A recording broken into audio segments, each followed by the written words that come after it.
आज बात करते हैं जोहो के बारे में, जो अभी स्वदेशी का नारा हम लगा रहे हैं। और अच्छी बात है, स्वदेशी होना भी चाहिए। और आज से ही नहीं, आज़ादी के टाइम पे भी ये नारा जो था गांधी जी ने ही दिया था, स्वदेशी अपनाओ और अंग्रेजों को भगाओ।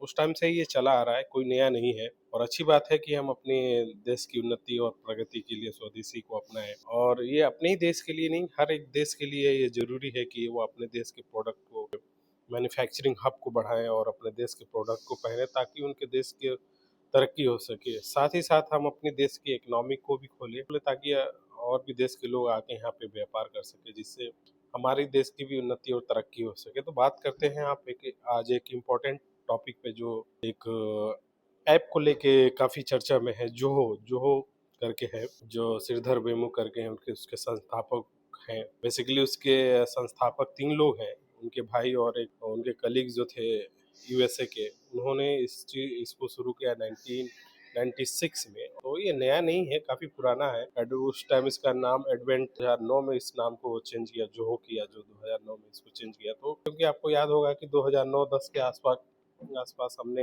एक मैसेजिंग ऐप देखा था जिसका नाम हाइक था। वो भी स्वदेशी ही था। काफ़ी लोगों ने उसको सराहा, उसको अडॉप्ट भी किया, लेकिन हुआ क्या?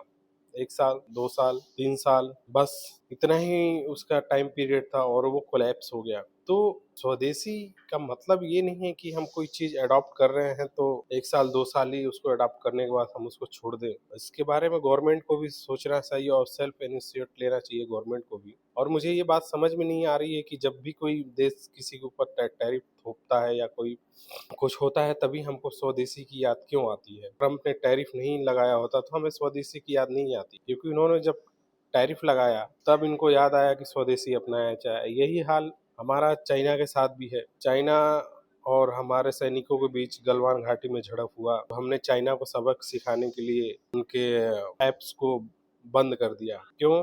क्योंकि हमको चाइना को सबक सिखाना था। ऐसा तो हम सिखा नहीं पाए, तो हमने ऐप बंद करके उनको सबक सिखाया। और आप ईमानदारी से अपने दिल पे हाथ रख के बोलिएगा कि आप 10 सामान चेक कीजिए अपने घर में और बताइए कितना मेड इन इंडिया है आपके घर में। 99% जो प्रोडक्ट हम परचेज कर रहे हैं ऑनलाइन या ऑफलाइन, उस पे कहीं ना कहीं मेड इन चाइना का लेबल लगा हुआ है। और हमारे मैन्युफैक्चरर इतने स्मार्ट हैं कि वहां से सामान परचेज करते हैं और अपने वहाँ यहाँ असेंबल करके बेच रहे हैं और उसको नारा दे रहे हैं मेक इन इंडिया। इन्वेंट नहीं करेंगे, यहाँ पे खुद से बनाएंगे नहीं, और सस्ते के चक्कर में आप चाइना से माल खरीद के यहाँ पे बना रहे हैं, तो कैसे होगा मेक इन इंडिया? और हमें आपको और सबको ध्यान देना चाहिए कि भाई, अगर हम स्वदेशी का नारा दे रहे हैं तो हम अडिग हैं कि नहीं उस रास्ते